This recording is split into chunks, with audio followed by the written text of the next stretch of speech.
বন্ধুগণ, সবাই আশা করছি ভালো আছো।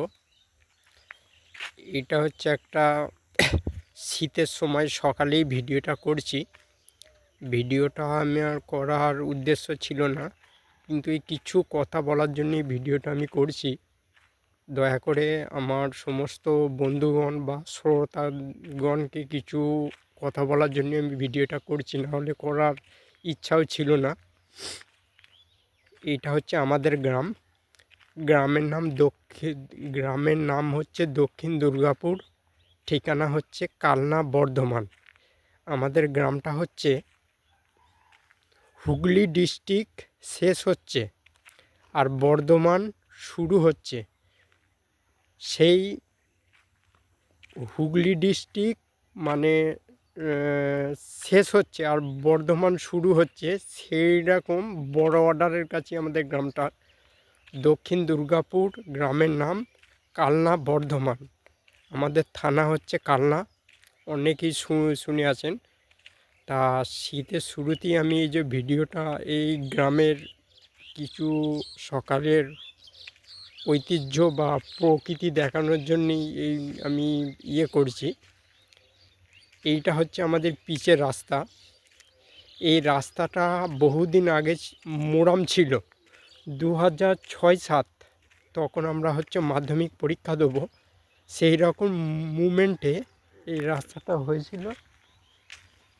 তা তখন মোরাম রাস্তা, আমাদের স্কুল যেতে খুবই অসুবিধা। আমি পড়েছি বাদলা উচ্চ বিদ্যালয়ে, ঠিক আছে। আর আমাদের সামনের গ্রামের নাম হচ্ছে পাথরঘাটা। ওই পাথরঘাটায় ওখানে একটা স্কুল আছে, মানে ওটা মাধ্যমিক, এখন বর্তমানে উচ্চ মাধ্যমিক হয়েছে। পাথরঘাটা ওইখানেই আমাদের অঞ্চল। তা কাছে অঞ্চল থাকার সত্ত্বেও এই রাস্তাটা মোরাম ছিল। 2006-07 নাগাদ এই রাস্তাটা পিচ হয়েছিল, মানে যেটা আমাদের গ্রামের হবার কথা অনেক আগেই ছিল, সেটা পরে হয়েছে। আর এখন এই যে বর্তমানে দেখতে পাচ্ছেন, এই যে রাস্তাগুলো যে খোঁড়া আছে, খনন করা হয়েছে, এর উদ্দেশ্য হচ্ছে একটাই, পাইপ লাইন বসেছে। এবার প্রতি বাড়ি বাড়ি বর্তমানে মানে সাবমার্সিবল বসানো হয়ে গেছে। এখন বর্তমানে পাইপ লাইন বসাচ্ছে। তাহলে আপনারাই বলুন, বিবেচনা করে বা কমেন্টও করতে পারেন যে এইগুলো কি উচিত না উচিত না। কি আর বলবো, বলার কিছু নয়। এই বাড়ি বাড়ি সাবমার্সিবল বসে গেছে। এখন এই যে পাইপ লাইন বসানো হয়েছে, কিন্তু এখনও বাড়ি বাড়ি যায়নি, সবেমাত্র এইসব হয়েছে। আমি আরেকটু ভিডিওটা মানে দেখাবো এখনও, বা সময় হলে পরেও দেখাবো। বর্তমানে আমাদের গ্রামের ভোটার সংখ্যা হচ্ছে 1041 হচ্ছে ভোটার। বাড়ি বাড়ি সাবমার্সিবল হয়ে গেছে।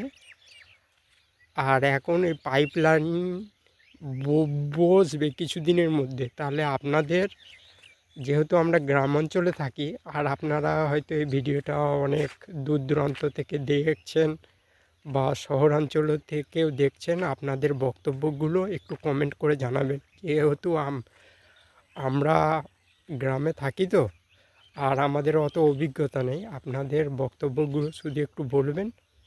মানে আমি কি উদ্দেশ্যে কথাটা বলতে চাইছিলাম, আপনাদের বক্তব্যগুলো একটু জানাবেন। যেহেতু আমরা গ্রাম অঞ্চলে থাকি, শহরের পরিবেশে মানুষ না। তা যদি কিছু কমেন্ট করে জানাতেন, আমি খুবই খুশি হতাম। বা পরবর্তীকালে আরও ভিডিও মানে আমি যদি বানাই, আমি অবশ্যই আপনাদের সামনে শেয়ার করার চেষ্টা করব। ধন্যবাদ। আর কথার মধ্যে যদি কোনো কিছু ভুল ত্রুটি হয়ে থাকে, ক্ষমা করে দেবেন।